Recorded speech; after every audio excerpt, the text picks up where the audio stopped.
Bíbélì ìràwọ̀ ayọ̀ láti máa yọ wá fẹ́ni tí jíǹgbé, kò sí ìjì tí ó lè bòdì dán rẹ̀. Jésù ti gbà àwọn tó ti sọnù. Fún mi Bíbélì, ròyìn mímọ́ dídán, mọ́lẹ̀ rẹ̀ yóò tọ́ mi lọ́nà tòrò. Ẹ̀kọ́ ìlérí òfin ìfẹ́ papọ̀, kóru tó kọjá sọ́jà ìnípẹ̀kun.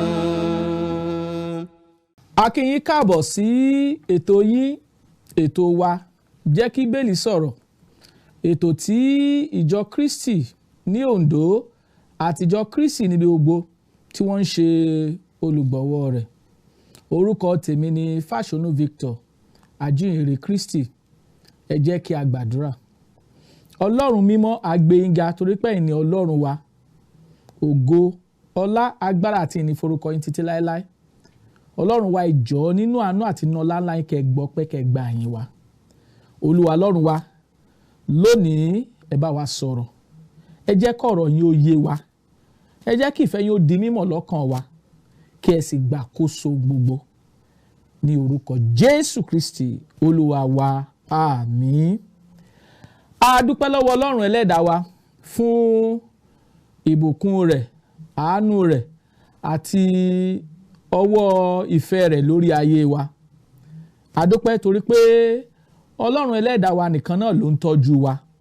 A fi ògo fọ́lọ́run wa.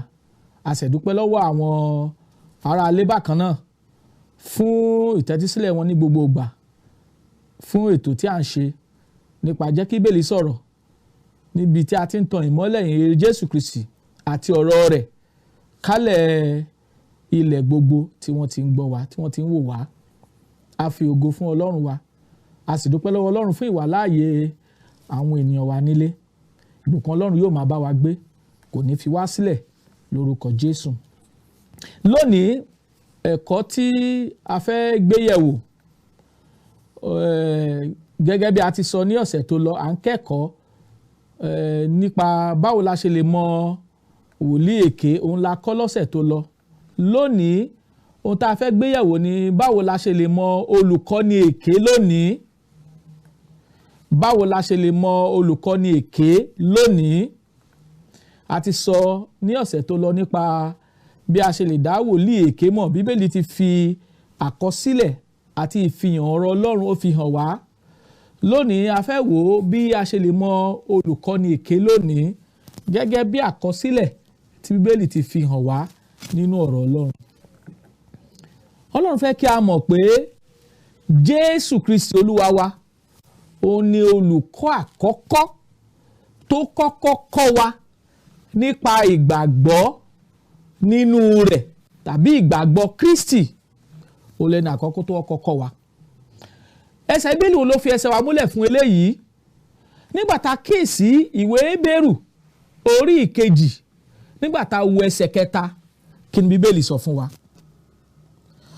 A ó ti ṣe là bí àwa kò bá náání irú ìgbàlà ńlá bí èyí tí a tètè bẹ̀rẹ̀ sí í sọ láti ọ̀dọ̀ Olúwa, tí a sì fi ẹsẹ̀ rẹ̀ múlẹ̀ látọ̀dọ̀ àwọn ẹni tí ó gbọ́. Ẹsẹ̀ Bíbélì fi ẹsẹ̀ wa múlẹ̀ pé nípa ìgbàlà Ọlọ́run, nípa ìdáǹdè Ọlọ́run, nípa ẹ̀kọ́ Kristi lẹ́ni àkọ́kọ́ tó kọ́kọ́ kọ́ wa ní ẹ̀kọ́ nípa ìsìn rẹ̀. Ilé gbọ́dọ̀ yé wa gẹ́gẹ́ bí ohun tá a rí nínú ìwé Hébérù orí ìkejì ẹsẹ̀ kẹta. Níta sọ ni pé ìlànà ìsìn Kristi tí í ṣe ìgbàgbọ́ nípasẹ̀ Jésù Kristi, ó là ń pè ní ìsìn Jésù lónìí. Ìgbàgbọ́ nínú Kristi, ó là ń pè ní ìsìn Jésù lónìí. A wá sọ pé ìgbàgbọ́ tàbí ìgbàgbọ́ nínú Kristi ó bẹ̀rẹ̀, ó ń sọ nípa bí Jésù Kristi ṣe gbé ìgbé ayé òtítọ́, bó ti gbé ìgbé ayé àpẹẹrẹ rere ní ìgbà tó wà láàyè. À ń sọ nípa ìsìn Jésù Kristi báyìí. ẹ̀kọ́ tá a fẹ́ kọ́ ó ní báwo la ṣe lè mọ olùkọ́ni èké lónìí. àwa ń sọ pé Jésù Kristi lẹni àkọ́kọ́ tó kọ́kọ́ kẹ́kọ̀ọ́ nípa ìlànà iṣẹ́ ẹ̀sìn tó ní nǹkan ṣe pẹ̀lú ti ìsìn Kristi. nígbà táwọn tó tún gbọ́ tí ń ṣe àwọn àpọ́sítélì rẹ̀ táwọn náà tún tẹ̀síwájú nínú ẹ̀kọ́ kan náà èyí tá a ti kà fún wa nínú ìwé Hébérù orí 2 nígbà tá a kíyèsí ẹsẹ̀ 3. so Jésù kọ́ wa lẹ́kọ̀ọ́, gbogbo ẹ̀kọ́ tó kọ́ wa ó kọ́ wa lẹ́kọ̀ọ́, ó sì fi ara rẹ̀ rúbọ fún wa, a fi ṣe ètùtù fún ẹ̀ṣẹ̀ wa, kì í ṣe ẹ̀ṣẹ̀ wa nìkan bí kò ṣe ẹ̀ṣẹ̀ gbogbo aráyé. ìtàrí nínú ìwé Jòhánù kínní orí 2 ẹsẹ̀ 2 tó sọ fún wa pé òun kì í ṣe ètùtù fún ẹ̀ṣẹ̀ wa nìkan bí kò ṣe ẹ̀ṣẹ̀ gbogbo aráyé pẹ̀lú. Jésù ló kọ́kọ́ bẹ̀rẹ̀ ìlànà ẹ̀kọ́ nípa ìsìn tí a ń pè ní ìsìn Kristi, kí àwọn àpọ́sítélì rẹ̀ tó gbé ẹ̀kọ́ lé àwọn àpọ́sítélì rẹ̀ lọ́wọ́. báwo la ṣe mọ̀ bẹ́ẹ̀? ìwé Mátíù orí 28 nígbà tá a kíyèsí ẹsẹ̀ 20 ó ní kí wọ́n máa kọ́ wọn láti máa kíyèsí ohun gbogbo, àní ohun tí mo ti pa láṣẹ fún yín èmi ó sì wà pẹ̀lú yín títí ayé ànípẹ̀kun. àmín. ẹ̀kọ́ tí Kristi ń kọ́kọ́ kọ́ òun náà ló fi lé àwọn àpọ́sítélì rẹ̀ lọ́wọ́. a sì rí kà nínú Bíbélì pé Jésù Kristi ó fi ara rẹ̀ rúbọ fún wa. a sọ pé apá ó kú a sì sìnkú rẹ̀, ó sì jíǹde ní ìjọ́ kẹta fún ìràpadà gbogbo ìran ènìyàn. nínú ẹ̀kọ́ tàbí ìlànà tá a ti rí nínú Bíbélì ni pé a sọ fún wa pé a gbà á sí ọ̀dọ̀ Ọlọ́run. nígbà tá a gbà á sí ọ̀dọ̀ Ọlọ́run ó fi ìlànà ìgbàlà, ìlànà ẹ̀kọ́ tó ti kọ́ àwọn àpọ́sítélì rẹ̀ ó fi lé àwọn àpọ́sítélì rẹ̀ lọ́wọ́. so nípa ikú, sísìnkú àti àjíǹde Jésù la fi ìgbàlà lẹ́kùnrẹ́rẹ́ fún ìran ènìyàn, àní àwọn tí ó bá gbàgbọ́ nínú rẹ̀. ìtàrí nínú ìwé Kọ́ríńtì kínní orí 15 ẹsẹ̀ 1 sí 4. ẹ jẹ́ ká gbọ́ ohun tí Bíbélì sọ fún wa. Kọ́ríńtì kínní orí 15 nígbà tá a kíyèsí ẹsẹ̀ 1 sí 4, ẹgbọ́n tó Olúwa wí. ǹjẹ́ ará, èmi ń sọ ìyìnrere náà di mímọ̀ fún yín tí mo ti wàásù fún yín, èyí tí ẹ̀yin pẹ̀lú ti gbà, nínú èyí tí ẹ̀yin sì dúró, nípa èyí tí a fi ń gbà yín là pẹ̀lú, bí ẹ̀yin bá di ọ̀rọ̀ tí mo ti wàásù fún yín mú ṣinṣin, bí kò ṣe ẹ̀yin bá gbàgbọ́ lásán. ẹ wo ẹsẹ̀ 3. nítorí pé síwájú ohun gbogbo mo fi èyí tí èmi pẹ̀lú ti gbà lé yín lọ́wọ́, bí Kristi ti kú nítorí ẹ̀ṣẹ̀ wa gẹ́gẹ́ bí ìwé mímọ́ ti wí, ẹsẹ̀ 4, àti bí a ti sìnkú rẹ̀, àti pé ó jíǹde ní ìjọ́ kẹta gẹ́gẹ́ bí ìwé mímọ́ ti wí. ẹ wo ọ̀rọ̀ Ọlọ́run. Jésù Kristi kú, a sìnkú rẹ̀, ó sì jíǹde ní ìjọ́ kẹta. nípa àjíǹde rẹ̀ la fi ìgbàlà fún onírú ọ̀pọ̀lọpọ̀ àwọn ènìyàn tí ó bá gbà á gbọ́. ẹ̀kọ́ bá ṣe dẹni ìgbàlà tá a sì jẹ́ni ìtẹ́wọ́gbà fún Ọlọ́run, òun la kọ́ wa nínú Bíbélì nípasẹ̀ Jésù Kristi nínú májẹ̀mú titun. Jésù Kristi kọ́ wa ní onírú ẹ̀kọ́. tẹ́bá kíyèsí ìwé Mátíù orí 5 kọ́ wa ní ẹ̀kọ́ nípa alábùkún fún. bàbá kíyèsí ìwé Mátíù orí 5 bákan náà ẹsẹ̀ 22 ó kọ́ wa lẹ́kọ̀ọ́ ìgbéyàwó. tàbá kíyèsí ìwé Mátíù orí 19 ó tún tẹ̀síwájú nípa ẹ̀kọ́ ìgbéyàwó. Jésù Kristi kọ́ wa lẹ́kọ̀ọ́ bá a ṣe lè nífẹ̀ẹ́ Ọlọ́run àti bá a ṣe lè nífẹ̀ẹ́ ọmọnìkejì wa. ìwé Mátíù orí 22 ẹsẹ̀ 24 34 sí ẹsẹ̀ 37 37. Jésù Kristi kọ́ wa lẹ́kọ̀ọ́ nípa bá a ṣe ṣe olóòótọ́, bá a ṣe gbé ìgbé ayé àlàáfíà, bá a ṣe jẹ́ ẹni ìwà mímọ́ àtẹni tó dúró ṣinṣin nínú ìgbàgbọ́ rẹ̀. ó sì kọ́ wa lẹ́kọ̀ọ́ ìjọba Ọlọ́run tí ń ṣe ìjọ nínú ìwé Mátíù orí 16 ẹsẹ̀ 22. ohun tá à ń gbé lásán ni pé Jésù Kristi ni olùkọ́ àkọ́kọ́ nípa ìlànà àti ìsìn Kristi, olùkọ́ òtítọ́ sì ni. a lè fi gbogbo ẹnu sọ pé, a lè fi ìgboyà sọ pé Jésù Kristi ni olùkọ́ olóòótọ́ àkọ́kọ́ nípa ìlànà Kristi, èyí tí àwọn àpọ́sítélì rẹ̀ sì tẹ̀lé. A gbé ẹ̀kọ́ lé àwọn àpọ́sítélì lọ́wọ́ tí àwọn àpọ́sítélì rẹ̀ sì tẹ̀lé. Jésù Kristi òun la láṣẹ nínú ìsìn lónìí, òun la fi àṣẹ ìsìn fún, òun la fi àṣẹ òun ní orí lórí ìjọ rẹ̀. Ìwé Mátì orí 28 ẹsẹ̀ 22 sọ fún wa pé Jésù wá sì sọ fún wọn pé gbogbo agbára láyé àti lọ́run láti fi fún mi. Ẹ wo àṣẹ Jésù Kristi la láṣẹ. Ẹ má ṣe jẹ́ ká gbàgbé ohun tá à ń gbéyẹ̀wò òun ni báwo la ṣe lè mọ olùkọ́ni èké lónìí. Ààrẹ sọ fún wa pé Jésù Kristi òun la láṣẹ, òun ló gbé ìlànà ẹ̀kọ́ kalẹ̀ fún àwọn àpọ́sítélì, tí àwọn àpọ́sítélì náà gbé ìlànà ẹ̀kọ́ kalẹ̀ fún ìjọ, tá a sì rí àkọsílẹ̀ gbogbo ìlànà ẹ̀kọ́ táwọn àpọ́sítélì kọ́ ìjọ nínú májẹ̀mú tuntun. Eléyìí gbọ́dọ̀ yé wa dáadáa. Àwa sì wá nílò pé Jésù Kristi ó gbé ẹ̀kọ́ òtítọ́ lé àwọn àpọ́sítélì lọ́wọ́. Jésù Kristi sì ni aláṣẹ, òun ni olùdásílẹ̀ àti ìpìlẹ̀ iṣẹ́ ìsìn Kristi. Àwọn olóyìnbá sọ pé Jesus is the founder and foundation of Christianity. Jésù Kristi ni olùpilẹ̀ṣẹ̀ àti aláṣẹ ìsìn Kristi. A lè rí eléyìí nínú Bíbélì.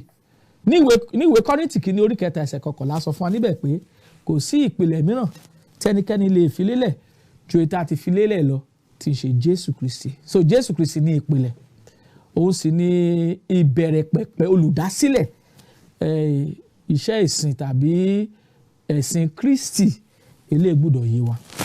Nígbà tí Jésù Kristi jíǹde kúrò nínú òkú, ó pàṣẹ fún àwọn àpọ́sítélì rẹ̀ pé kí wọ́n tẹ̀síwájú láti máa mọ̀lé ẹ̀kọ́ tí ó ti kọ́.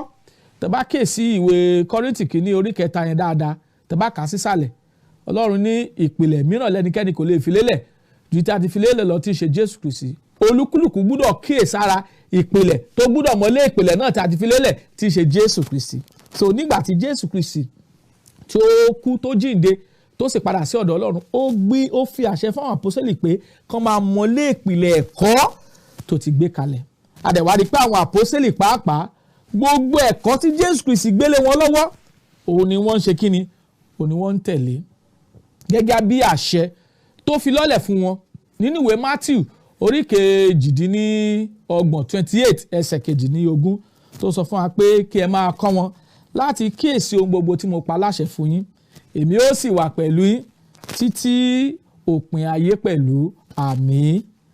Jésù Kristi ó ti gbé ẹ̀kọ́ rẹ̀ kalẹ̀. A sọ fún wa pé ẹ̀kọ́ tí Jésù Kristi gbé kalẹ̀ fún àwọn àpọ́sítélì òun ni òṣùwọ̀n ìdájọ́ lọ́jọ́ náà. Òun lo òṣùwọ̀n ìdájọ́ ní ọjọ́ náà. Ẹ ká wo ìwé Jòhánù orí 12. Jòhánù orí 12 kí ni Bíbélì kọ́ wa? Jòhánù orí 12 ẹsẹ̀ 51 sí ẹsẹ̀ 53 sí 52. Kí ni Bíbélì sọ fún wa níbẹ̀? 47 and 48.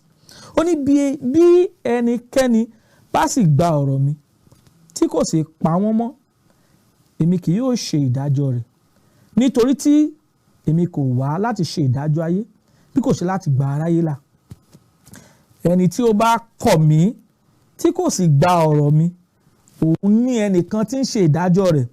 Ọ̀rọ̀ tí mo ti sọ, òun náà ni yóò ṣe ìdájọ́ rẹ̀ ní ìgbà ìkẹyìn. Nítorí ni ìyẹn túmọ̀ sí pé ẹ̀kọ́ tí Jésù Kristi ti fi lé wa lọ́wọ́, ọ̀rọ̀ rẹ̀ òní ò dúró gẹ́gẹ́ bí òdiwọ̀n ìdájọ́ fún gbogbo ìran ènìyàn ní ìkẹyìn ọjọ́. Àwọn àpọ́sítélì Jésù Kristi pàápàá nígbà tí wọ́n ń ṣiṣẹ́ ìsìn wọn sí Ọlọ́run, wọ́n sọ pé àwọn olùkọ́ èké yóò dìde láti yí ẹ̀kọ́ òtítọ́ èyí tí Jésù Kristi ti fi lé àwọn àpọ́sítélì lọ́wọ́, tí àwọn àpọ́sítélì pàápàá ti fi lé ìjọ lọ́wọ́. Ẹ má ṣe jẹ́ ká gbàgbé ní tá à ń gbéyẹ̀wò ni báwo la ṣe lè mọ olùkọ́ni èké lónìí. A ti sọ fún wa pé Jésù Kristi ni olùkọ́ tó gbé ìlànà ẹ̀kọ́ kalẹ̀ nípa ìsìn Kristi. Ó sì pe àwọn àpọ́sítélì rẹ̀, ó ó sì kọ́ wọn lẹ́kọ̀ọ́. Àwọn àpọ́sítélì náà la gbé ìlànà ẹ̀kọ́ fún. Àwọn àpọ́sítélì náà pàápàá wọ́n gbé ìlànà ẹ̀kọ́ náà fún ìjọ Ọlọ́run èyí tí a rí àkọsílẹ̀ nínú májẹ̀mú tuntun lónìí. Àwọn àpọ́sítélì wá ń kìlọ̀ fún ogúnlọ́gọ̀ àwọn ènìyàn pé àwọn olùkọ́ èké wọn ó dìde. Ẹ ká wo ohun tí Bíbélì sọ ní ìwé Pétérù kejì nígbà tá a kíyèsí orí ìkejì nígbà tá a wo ẹsẹ̀ kínní sí ìkẹta. Kí ni Bíbélì wí? Pétérù kejì orí ìkejì ẹsẹ̀ kínní sí ìkẹta, gbọ́ o. Ó ní ṣùgbọ́n àwọn wòlíì èké wà láàrin àwọn ènìyàn náà pẹ̀lú, gẹ́gẹ́ bí àwọn olùkọ́ni èké yóò ti wà láàrin yín. Àwọn ẹni tí yóò mú àdàmọ̀ ègbé wọ inú yín wá, àní tí yóò sẹ́ Olúwa tí ó rà wọ́n, wọ́n sì mú ìparun tí ó yára kọ́kọ́ wá sórí ara wọn. Ọ̀pọ̀lọpọ̀ ni yóò sì máa tẹ̀lé ìwà wọ̀bìà wọn nípa àwọn ẹni tí a ó fi máa sọ̀rọ̀ òdì sí ọ̀nà òtítọ́. Ẹ wo ẹsẹ̀ kẹta. Àti nítorí ojú kòkòrò wọ́n máa fi yín ṣe èrè jẹ nípa ọ̀rọ̀ ẹ̀tàn, ìdájọ́ ẹni tí kò falẹ̀ àti ọjọ́ ìwá, ìparun wọn kò sì tó gbé. Àpọ́sítélì Pétérù ó ti sọ àsọtẹ́lẹ̀ pé wòlíì èké yóò dìde láàrin àwọn ènìyàn Ọlọ́run. Ìbéèrè ni pé báwo la ṣe lè mọ àwọn wòlíì èké? Àwọn wo làwọn olùkọ́ni èké gan? Àwọn wo là ń pè lólùkọ́ni èké? Olùkọ́ni èké ni àwọn ẹni tí wọ́n kọ ẹ̀kọ́ ìpìlẹ̀ ìlànà ẹ̀sìn Kristi sílẹ̀. Àwọn olùkọ́ni èké ni àwọn ẹni tó kọ ẹ̀kọ́ ìpìlẹ̀ tí a gbé kalẹ̀ nínú Bíbélì tí wọ́n kọ sílẹ̀ tí wọn kò tẹ̀lé wọn. Àwọn tí a ń pè lólùkọ́ni èké nìyẹn. Láì gbára wa ní ọ̀pọ̀lọpọ̀ àkókò, a fẹ́ wo ìpéye àwọn olùkọ́ni èké nínú Bíbélì. Báwo làwọn olùkọ́ni èké ti ń ṣe?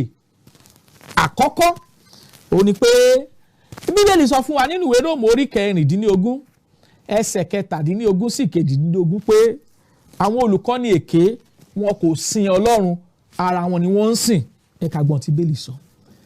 Ìwé Róòmù orí 16 nígbà tá a kíyèsí ẹsẹ̀ 17 sí 18 ká gbọ́n tí Bíbélì wí. Ẹgbọ́n tó ọ̀rọ̀ Ọlọ́run sọ. Ó ní ará, èmi sì bẹ̀ yín, ẹ máa ṣọ́ àwọn tí ń ṣe ìyapa àti àwọn tó ń mú ohun ìkọ̀sẹ̀ wá lòdì sí ẹ̀kọ́ tí ẹ ti kọ́. Ẹ kúrò ní ìsọ̀ wọn.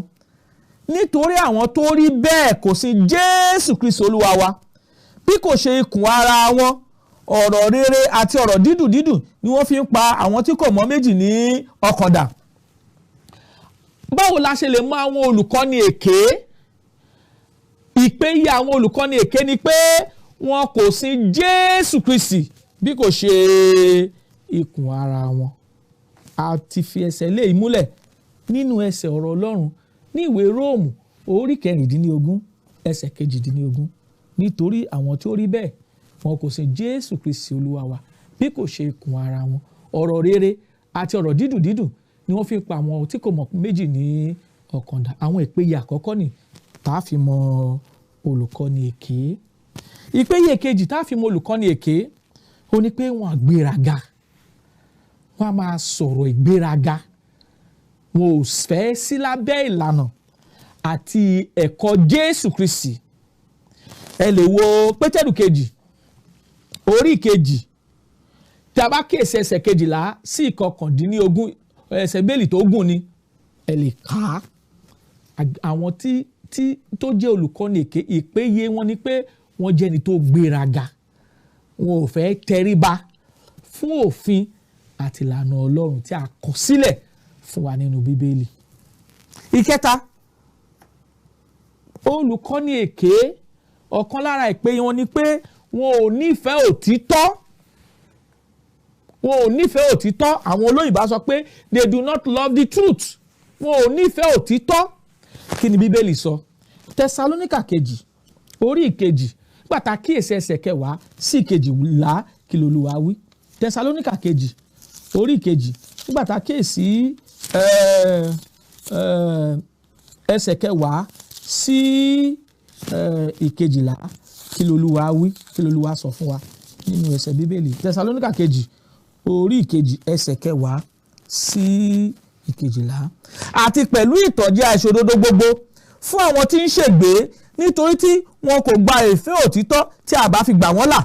Nítorí èyí Ọlọ́run rán ohun ìṣìnà, ohun tí ń ṣiṣẹ́ ìṣìnà sí wọn, kí wọn kí ó lè gba èké gbọ́, ẹ̀wù ẹsẹ̀ 12, kí a lè ṣe ìdájọ́ gbogbo àwọn tí kò gba òtítọ́ gbọ́ ṣùgbọ́n tí wọ́n ní inú dídùn sí àìṣòdodo.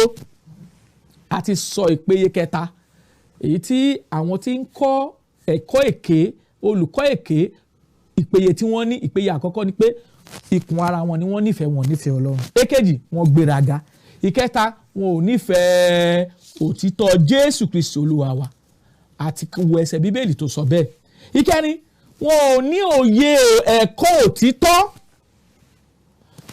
Tímótì kínní orí kínní ẹsẹ̀ 2 kí l'Olúwa kọ́ wa.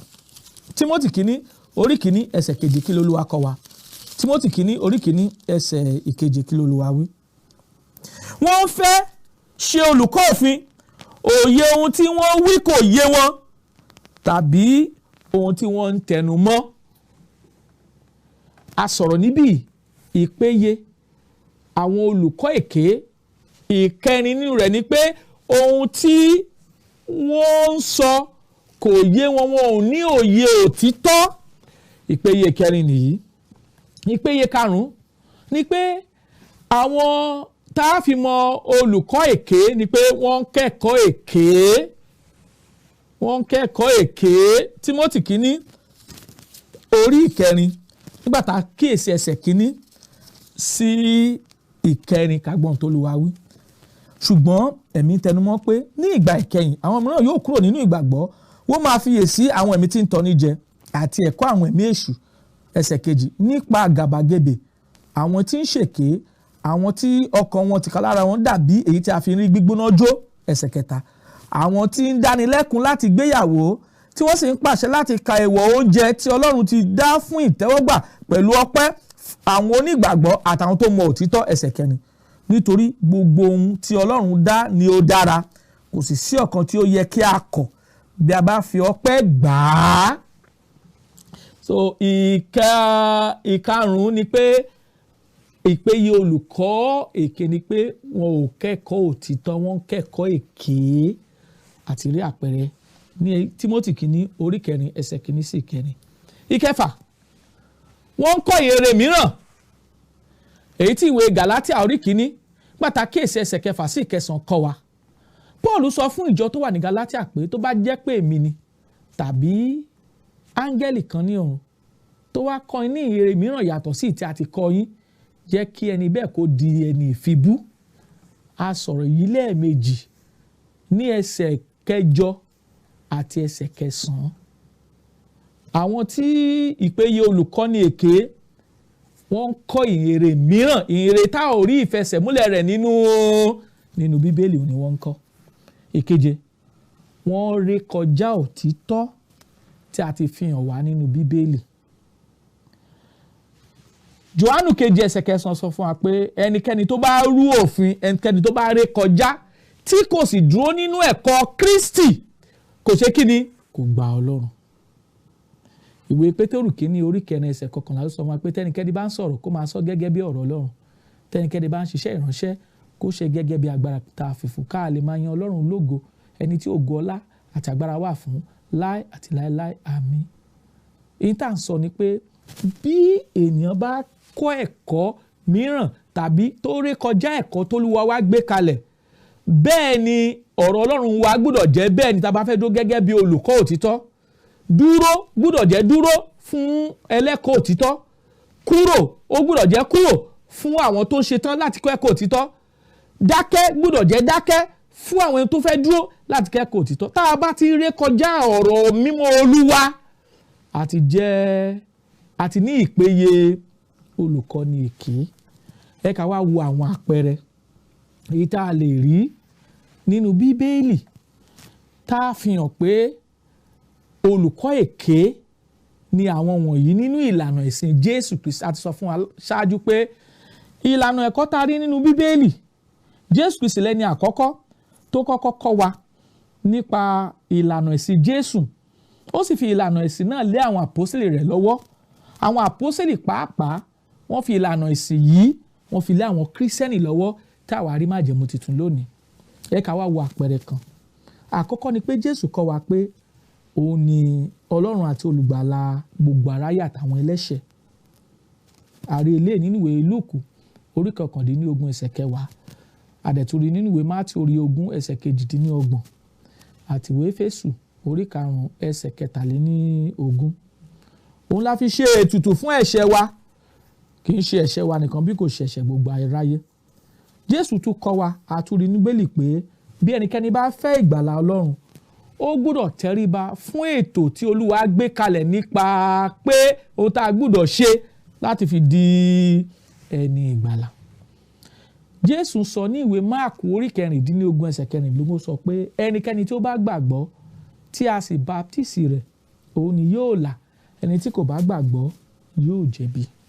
Ohun táwọn àpọ́sítélì tẹnumọ́ nìyí ní ọjọ́ Pẹ́tíkọ́sì. Tẹ́ bá kíyèsí Iṣẹ́ Àpọ́sítélì orí 2 nígbà tá kíyèsí ẹsẹ̀ 42 38, wọ́n bèèrè lọ́wọ́ Pétérù àtàwọn àpọ́sítélì pé kí ni kí àwa kí ó ṣe?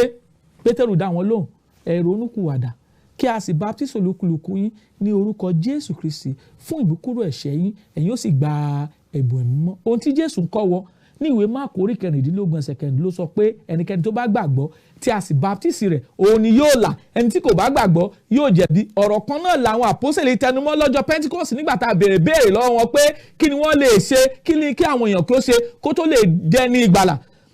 Ọ̀rọ̀ kan náà ni Pétérù sọ, ẹ ronúpìwàdà kí a sì baptisi olúkúlùkù yín ní orúkọ Jésù Kristi fún ìdáríjì ẹ̀ṣẹ̀ yín, ẹ̀yin ó sì gba ẹ̀bùn ẹ̀mí mímọ́. Ohun tí a rí nìyí tí àwọn àpọ́sítélì sọ lọ́jọ́ Pentikọ́sì, àwọn èèyàn sì ṣe gẹ́gẹ́ bẹ́ẹ̀ nígbà tá kéèsì 41 Iṣẹ́ Àpọ́sítélì orí 2. Bíbélì ní àwọn tó fi ayọ̀ gba ọ̀rọ̀ rẹ̀, a baptisi wọn, a sì ka ìwọ̀n 15 ọkọ̀ kún wọn ní ọjọ́ náà. Bí ìsìn mímọ́ Ọlọ́run ṣe bẹ̀rẹ̀ nìyí. Ṣùgbọ́n lónìí ẹ̀kọ́ tá rí inú Bíbélì nìyẹn. Ṣùgbọ́n àwọn kan lónìí ti yí ètò ìgbàlà Ọlọ́run padà. Wọ́n sọ pé ìbáptísì ò ní kankan ṣe pẹ̀lú ìgbàlà. Ṣé bó ṣe wà nínú Bíbélì nìyẹn? Rárá o. Nígbà àwọn Júù béèrè lọ́wọ́ Pétérù pé kí ni kí àwa kí ó ṣe, Pétérù dá wọn lóhùn pé ẹ ronúpìwàdà kí a sì baptisi olúkúlùkù yín ní orúkọ Jésù Kristi fún ìmúkúrò ẹ̀ṣẹ̀ yín, ẹ̀yin ó sì gba ẹ̀bùn ẹ̀mí mímọ́. Ohun tá a ṣe nítorí kàn ṣe nìyí. Iṣẹ́ Àpọ́sítélì orí 2 ẹsẹ̀ 42. Ṣùgbọ́n lónìí àwọn kan sọ pé rárá o, ìbáptísì ò ní kankan ṣe pẹ̀lú ìgbàlà. Bá a ṣe mọ àwọn ẹlẹ́kọ̀ọ́ ìkíní yìí. Àwọn kan tún sọ pé èèyàn á dẹni ìgbàlà tó bá pe Jésù Kristi sínú ayé rẹ̀. Àwọn kan tún sọ pé a lè baptisi fún ọmọ ọwọ́. Gbogbo eléèrò mẹ́ta ta sọ yìí ṣá lè rí nínú Bíbélì. Tí èèyàn bá ti ń kẹ́kọ̀ọ́ tó bá yàtọ̀ sí ohun tí Bíbélì gbé kalẹ̀, Bíbélì pè ní olùkọ́ èké. Ẹ̀kọ́ tí Jésù kọ́ wa nípa ìgbàlà Ọlọ́run ni pé ẹ gbọ́dọ̀ gbọ́ ọ̀rọ̀ Ọlọ́run, a gbọ́dọ̀ gbà á gbọ́, a gbọ́dọ̀ ronúpìwàdà, a gbọ́dọ̀ fẹ́ràn ara wa jẹ́wọ́ ìgbàgbọ́ pé Jésù Kristi ọmọ Ọlọ́run ń ṣe, a gbọ́dọ̀ ṣèrìbọmi. Ẹ̀kọ́ tí Jésù kọ́ wa nìyí. Eléyìí gbọ́dọ̀ yé wa dáadáa. Èkejì, Jésù sọ ní ìwé Mátíù orí 14 16 ẹsẹ̀ 22 pé èmi ò kọ́ ìjọ mi, ẹnu ọ̀nà ìpòkú kì yóò sì lè borí rẹ̀. A rí pé Jésù kọ́ ìjọ náà. Jésù Kristi òun ló gbé ìjọ rẹ̀ kalẹ̀, òun lolùdásílẹ̀ ìjọ, òun ní ohun gbogbo nínú gbogbo fún ìjọ. Ọlọ́run ò fún ẹnikẹ́ni lórí ọ̀fẹ́ láti gbé ìjọ mìíràn kalẹ̀. Tabatilẹ̀ kíyèsí Bíbélì gbogbo àwọn àpọ́sítélì tó bá Jésù Kristi Olúwa wa ṣiṣẹ́, èwo ló gbé ìjọ tirẹ̀ kalẹ̀? Kò sí. Ọlọ́run ò nífẹ̀ẹ́ sí kí àwọn èèyàn kó gbé ìjọ mìíràn kalẹ̀ yàtọ̀ sí ti Jésù Kristi ti gbé kalẹ̀. Bí ènìyàn bá ń ṣe bẹ́ẹ̀, ó ti ń kẹ́kọ̀ọ́ mìíràn, ó sì ti jẹ́ olùkọ́ èké, torí ohun tí àwọn ìwọ̀nyí ń ṣe a ò rí nínú Bíbélì. Ìkẹta, Jésù Kristi fẹ́ kí gbogbo àwọn tó gbà á gbọ́ kí wọ́n jẹ́ ọ̀kan, kó má ṣe sí ìyapa láàárín wọn. Tàbá kíyèsí inú ayé lónìí, ṣé bẹ́ẹ̀ ló rí? Ṣé gbogbo wa ọ̀kan ni wá bí? Ṣé ẹ̀kọ́ kan náà là ń kọ́? Ṣé ìwà kan náà là ń ṣe? Ṣé ìlànà ẹ̀kọ́ kan náà là ń tẹ̀lé? Ṣé ìjọ kan ni gbogbo wa wà? Eléyìí sì tako ẹ̀kọ́ tí Jésù Kristi Olúwa gbé kalẹ̀. Ìkẹrin, a sọ fún wa pé Ọlọ́run fẹ́ kí ènìyàn kó jẹ́ olùdarí nínú ìjọ. Àwọn ọkùnrin kan máa darí nínú ìjọ. Ọlọ́run ò fi àṣẹ fún obìnrin láti darí tàbí láti pàṣẹ lórí ọkùnrin. Ẹ lè wo Kọ́ríńtì kìíní orí 14 ẹsẹ̀ 23 àti Tímótì kìíní orí 2 ẹsẹ̀ 11 sí 14. Àwọn tí ń kọ́ ẹ̀kọ́ tó yàtọ̀ sí ẹ̀kọ́ Kristi, wọ́n ṣe lòdì sí ìfẹ́ Ọlọ́run yìí. Ọlọ́run sì fẹ́ ká lóye Ọlọ́run.